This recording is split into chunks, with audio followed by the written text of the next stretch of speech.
আসসালামু আলাইকুম। ওয়ালাইকুম আসসালাম। কি তারে বালানি বা? ওম্মা, আমি তো কিছুই বুঝলাম না। আমি দিলাম তোরে সালাম, সালামের উত্তর দিলে ঠিক, সালামের উত্তর দেওয়ার পর তুই আমার গালি দিলে কেন? ইতা কিতা মাত মাতরে বা? মুই তোরে কোন দে গালি দিলাম? ওই যে কইলি কিতারে বালানি বা? হ হ কইলাম তো। কিতারে বালানি বা? কথাবার্তা কিন্তু সাবধানে কুচ কয়ে দিলাম। ইতা কিতা মাত মাতরে বা? রে বালা করতেছস না কিন্তু। উম্মা উম্মা, তুই কিন্তু আমার আবার গালি দিছস। আমি তোরে কইলাম বালা নিবা, আর তুই কিতা উল্টা পাল্টা মারতে আসস। আচ্ছা তুই কি কইতে চাস? তোর কি বিষ উঠছে নিবা? রে তুই কিন্তু বেশি বাড়াবাড়ি করতেছস।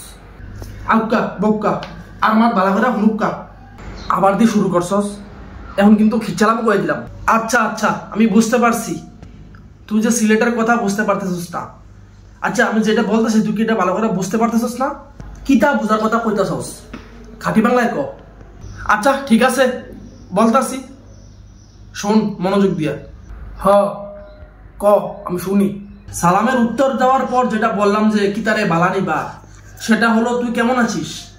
ও আচ্ছা, তারপর পরেরটা যে বললাম কিতারে তোর বিষ উঠছে নিবা, সেটা হলো তোর কি জ্বর উঠছে নাকি? আসলে রে ভাই 2 দিন ধরে আমার শরীরে অনেক জ্বর, এজন্যই তো কথা।